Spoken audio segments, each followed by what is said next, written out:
दो चीज कहीं भी पहुंच जाती है, एक मौत और एक भगवान की कृपा।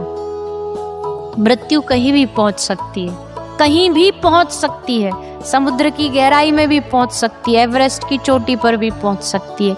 वैसे ही ठाकुर जी की कृपा कहीं भी पहुंच सकती है। कई बार सुनने को आता है कोई घर गिर गया, कोई बालक दब गया, पर जब महीने भर बाद 10 दिन बाद 15 दिन बाद जब मलबा उठाया तो उसके नीचे हंसता हुआ नजर आया। कैसे? क्योंकि ठाकुर जी की कृपा ने बचाया। वस्त्र के रूप में बचाने के लिए द्रौपदी को आ गए। पर भैया ठाकुर जी कहते हम तो बचाने के लिए तैयार है, बस शर्त एक है कि तू बुला। तो द्रौपदी के पास भी तब तक नहीं आए जब तक बुलाया नहीं द्रौपदी ने। बुलाना पड़ेगा। दो चीज कहीं भी पहुंच जाती है, एक मौत और एक भगवान की कृपा।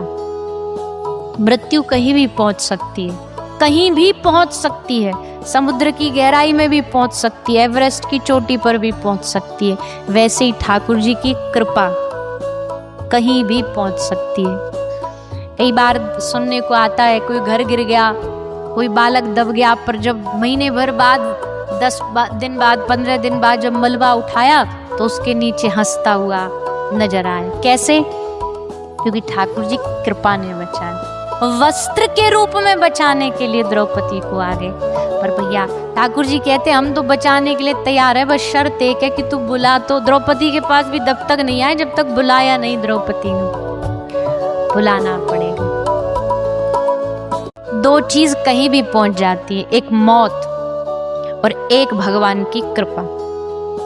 मृत्यु कहीं भी पहुंच सकती है, कहीं भी पहुंच सकती है, समुद्र की गहराई में भी पहुंच सकती है, एवरेस्ट की चोटी पर भी पहुंच सकती है। वैसे ही ठाकुर जी की कृपा कहीं भी पहुंच सकती है। कई बार सुनने को आता है कोई घर गिर गया, कोई बालक दब गया, पर जब महीने भर बाद 10 दिन बाद 15 दिन बाद जब मलबा उठाया तो उसके नीचे हंसता हुआ नजर आया। कैसे? क्योंकि ठाकुर जी की कृपा ने बचाया। वस्त्र के रूप में बचाने के लिए द्रौपदी को आ गए। पर भैया ठाकुर जी कहते हम तो बचाने के लिए तैयार है, बस शर्त एक है कि तू बुला। तो द्रौपदी के पास भी तब तक नहीं आए जब तक बुलाया नहीं द्रौपदी ने। बुलाना पड़ेगा।